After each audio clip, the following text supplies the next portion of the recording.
মূল্যস্ফীতির ব্যাপারে আমি মাঝে মাঝে গভর্নরের সঙ্গে আরেকটা ব্যাপার জোগাড় করতে চাই। আমরা কিন্তু জ্বালানি বিভাগ থেকে আমরা এটাকে সমর্থন করতেছি। যেমন আপনাদের এলপিজি গ্যাসের দাম কমানো হয়েছে, তারপর হচ্ছে জ্বালানি তেলের দাম কমানো হয়েছে। আপনারা জানেন যে এগুলো আমাদের কী বলে ট্রান্সপোর্টেশন এবং এটা একটা বড় অংশ, পণ্য মূল্যের একটা বড় অংশ। এবং আমরা আরেকটা জিনিস যেটা করতেছি সেটা হচ্ছে সড়ক বিভাগ থেকে আমরা একটা চাঁদাবাজিটাকে একটু সীমিত করার চেষ্টা করতেছি।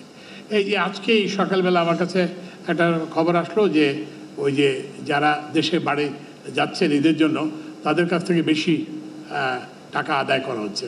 আমরা সাথে সাথে সেখানে মোবাইল কোড পাঠিয়ে সেই কি ইউরোস্টার নাকি যেন একটা বাস কোম্পানি, সেই কোম্পানিকে জরিমানা করা হয়েছে।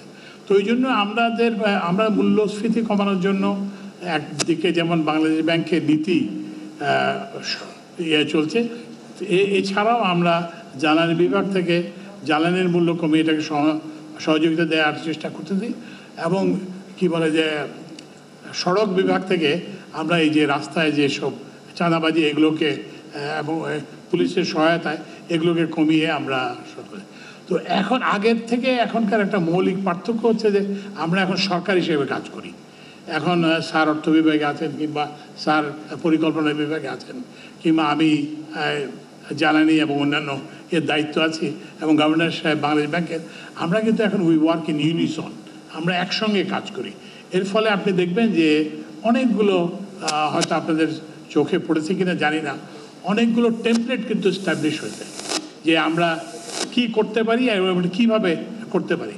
যেমন ধরেন এই যে জ্বালানি নিয়ে আপনারা সবাই লেখালেখি করলেন এবং এক অ্যাসোসিয়েশনের নেতা বললেন যে আমরা নাকি হত্যা করতেছি। তো এখন আমি নিজে গেলাম, এই গত শনিবারে আমি নিজে গেলাম। আমি 12-13টা প্রতিষ্ঠান পরিদর্শন করি। পরিদর্শন মানে কিন্তু ওই যে ওদের অফিসে যেয়ে না, আমি ওই যে আরএমএসের তাদের মিটারের রিডিংটা কত সেটা দেখলাম।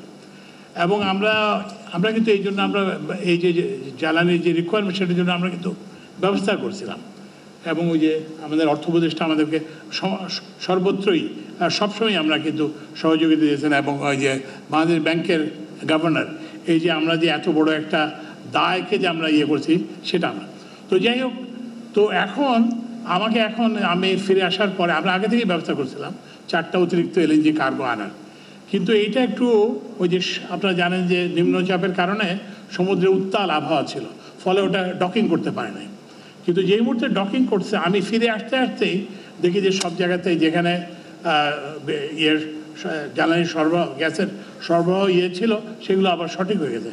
এবং আমাকে একের পর এক উদ্যোক্তা আমাকে ফোন করে বলছেন যে আপনি আসার পরে আপনি কি গ্যাস নিয়ে আসছিলেন নাকি? আমি বলছি না, আমরা গ্যাস নিয়ে আসি নাই, আমরা আসলে গ্যাস আনার পরিকল্পনা করেছিলাম এবং সেই পরিকল্পনার যে ফলশ্রুতি।